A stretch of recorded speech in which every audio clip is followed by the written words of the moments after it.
नमस्कार, dust fragrance YouTube channel में आप सभी दर्शकों का हार्दिक स्वागत है।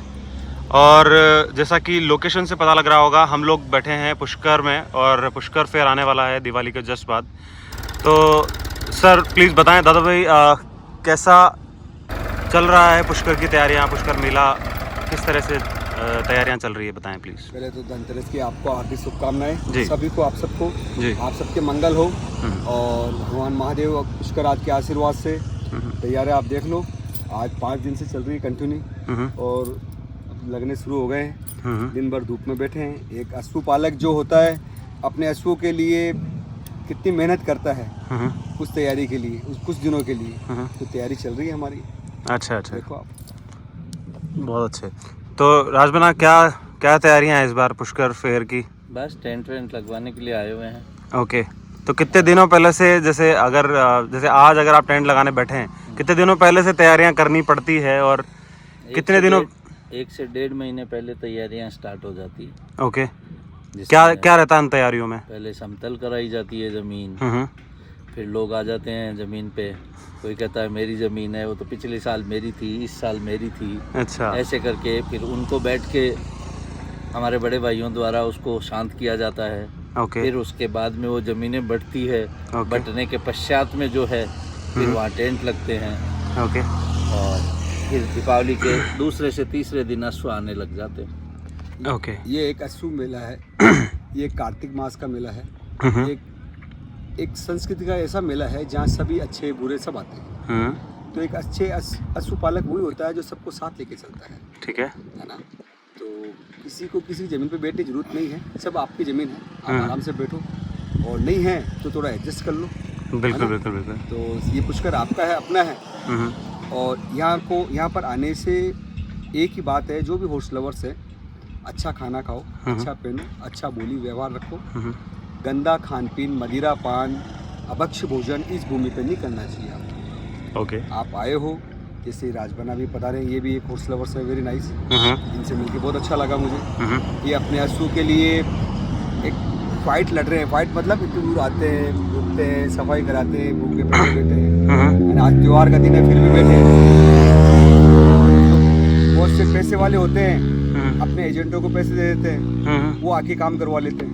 ओके, है ना? तो ये पुष्कर आपका है, जैसे इच्छा हो जैसे कर सकते हैं। कोई तकलीफ नहीं है। यू आर मोस्ट वेलकम और पुष्कर। बस एक ही बात है, खाओ पियो अच्छा, बोली चाली आपकी अच्छी होनी चाहिए। आपका किया हुआ आपको तुरंत मिलेगा। ठीक है। तो जैसे कि पुष्कर फेयर अभी आने वाला है और अभी की तैयारियां सब शुरू है, तो जैसे लिमिटेड स्पेस है, लिमिटेड जगह हैं, जहाँ से पुष्कर को मेले के लिए ज़मीन आवंटित की गई है, वो एक लिमिटेड जगह है और रोड साइड में जो जगह है वो लिमिटेड है। तो ये कैसे डिवाइडेशन? ये 524 बीघा है, आपको एक जानकारी बता दूं। और सभी फ्रंट है, हर खेली के पास में से रोड है ना? और जो रोड नहीं निकालने तो रोड दिखा लो आप, कहो। ओके, पीछे बैठे उनको कह दो। ओके, क्योंकि पीछे भी रोड होनी चाहिए, सबको फ्रंट मिलना चाहिए, सबका साथ, सबका विश्वास, सबका विकास और सबका विकास। ओके। हर हर महादेव। तो इसमें फर्स्ट कम फर्स्ट सर्व का रहता है ना, पहले आओ पहले पाओ वाला? ऐसा ही है। नवरात्रा के बाद में आओ और अपनी अपनी जगह रोको। ठीक है। और नवरात्रा से पहले इसलिए नहीं आना चाहिए क्योंकि ये भूमि है, यहाँ पर बरसातों के बाद में चारा उगता है। और जो इस पहाड़ी के ऊपर जो पशु रहते हैं, वो पशु इस मौसम में वो चारा खाते हैं। अगर आप 2-2 महीने 3-3 महीने पहले रोकोगे तो फिर ट्रैक्टर चलाओगे अपनी दिखाने के लिए कि भाई ये मेरी है, तो फिर वो पशु कहाँ जाएंगे? अगर आप असली हॉर्स लवर्स हो, आप सबको मैं कह रहा हूँ, जो नहीं सुन रहा है वो भी सुनो। आप हॉर्स लवर्स बोलते हो टीवी के सामने आके, जी हम तो ऐसे हैं, जी हम तो ऐसे हैं। तो ऐसे नहीं, आप करके बताओ। कहने से भाई थोड़ी होता है, भाई मानने से होता है। तो आप पुष्कर तीर्थ भूमि में आए हो, संसार का पाप यहाँ उतरता है और यहाँ का करावा कहीं नहीं उतरता है। तो आप पुष्कर आ रहे हो तो अपनी संस्कृति, अपने व्यवहार, अपने घर का आचरण दिखाओ कि हम कैसे हैं, है ना? आप यहाँ पर अतिथि हो, यात्री हो, ये पुष्कर आपका है, तो आप इसे प्यार से रहो ना। सही बात है, झगड़ा नहीं होना चाहिए, प्यार से रहो। हॉर्स लवर्स वही है जो अपने घोड़े घोड़ी से, अपने माता पिता से प्रेम करता है, वैसे ही प्रेम वो दूसरों के माता पिता से करता है ना? अपने जो हॉर्स से प्रेम करता है वही प्रेम वो दूसरों के हॉर्स से करता है। कमियां जो निकालता है वो क्या होता है? धुंधकारी जो कमियां निकालता है साले को उसमें खुद में कमी है। कमियां क्या निकालनी, भगवान ने जो बनाया है सर्वश्रेष्ठ बनाया है ना। अब आप उसे कुछ जगह उपयोग लेते हो वो आपके ऊपर है। पशु पालकों के साथ साथ जो है यहाँ का जो नगर निगम है या नगर परिषद है उसको आगे आके और इसके अंदर बढ़िया तरीके से इस इवेंट को मैनेज करने की कोशिश करनी चाहिए, जिससे एक बड़े से बड़ा एक अश्वपालक और एक छोटे से छोटा अश्वपालक सबको समानांतर रूप से और सारी चीजें मिल सके, समान रूप से सुविधाएं मिल सके। सही बात है। तो जैसे सरकारी ज़मीन है, ये किसी की प्राइवेट लैंड तो है नहीं है, तो सरकारी ज़मीन है तो सरकार का इसमें आप कहना चाहते हैं कि सरकार का इसमें इन्वॉल्वमेंट होना चाहिए कि ज़मीन का अगर विभाजन हो रहा है या ज़मीन बांटी जा रही है या ज़मीन किसी को दी जा रही है तो उसका एक पर्टिकुलर प्रोसेस फॉलो करके लोग तरीके से 1-1.5 महीने 2 महीने पहले बाकायदा प्रोसेस अंदर की साइड में ग्रेवल रोड बना के और तरीके से अगर इसको नियमित रूप से सुचारू 2 महीने पहले कर दिया जाए, जैसे खेलियों का मरम्मत होता है वैसे ही ग्रेवल रोड बना के, तो मेरे ख्याल से सभी लोगों को एक अच्छा स्पेस भी मिल जाएगा और जो भी बाहर से आएगा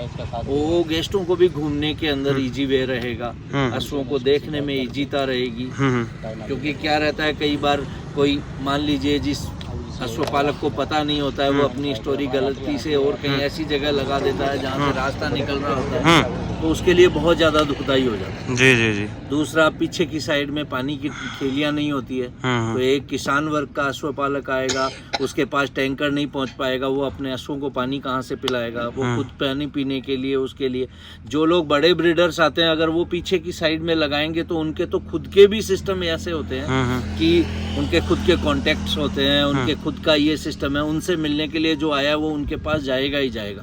दूसरा, वो टैंकर से पानी भी डलवाते हैं, सारी चीजें रहती है, तो किसानों के लिए एक अच्छा हो जाएगा मेरे ख्याल से, खेलियों के पास वो रहेंगे। बिल्कुल बिल्कुल। सर आप क्या कहना चाहेंगे इसमें कि सरकारी व्यवस्थाएं मेले में इन्वॉल्व होनी चाहिए कि नहीं होनी चाहिए? बिल्कुल, पुष्कर नगर पालिका नगर परिषद बिजली की पानी की व्यवस्था करती है और जो छोटे मोटे जो खड्डे होते हैं, मान लो बरसात से कुछ हो जाते हैं तो उनको वो भरण पोषण भी करती है, सफाई भी करवाती है। मगर मैं तो यही कहना चाहूँगा, आप सबका स्वागत है, कैसे भी हो आप हमारे भाई हो जी। एक हॉर्स लवर्स हो, मैं एक हॉर्स लवर्स के नाते कह रहा हूँ, आप सबका वेलकम है। आप जब भी पुष्कर आते हो पुष्कर की मर्यादाओं का पालन करें और एक अपने अश्व पालक जो भी आसपास में उनसे प्रेम करें और उनको अच्छी बात बताएं। मतलब आप कहना चाहते हैं कि तो सब में निकलेगी। आप कहना चाहते हैं कि मेले की जो यादें हैं वो पॉजिटिव लेके जाएं सब यहाँ से, ना कि नेगेटिव। में कोई कमियां नहीं, सब अच्छे हैं, कमियां कोई किसी में नहीं होती। आप आओ, सबसे प्रेम से रहो। देखिए आप दादा हो, अपने घर में हो, आप पुष्कर आ जाए हो पिता की नगरी में जी, तो बाप के सामने, पिताजी के सामने, ब्रह्मा जी के सामने गलत नहीं, अपने परिवार के सामने गलत नहीं, हम सब आपका ही परिवार है। राइट बात है, राइट बात। प्यार से रहो और प्रेम से रहो। तो thank you so much sir, धन्यवाद। आपने मेले के बारे में, पुष्कर मेले के बारे में कुछ जानकारियाँ दर्शक फ्रेग्रेंस से शेयर की, साझा की, उसके लिए बहुत बहुत धन्यवाद। Thank you so much. Her her Mahadev.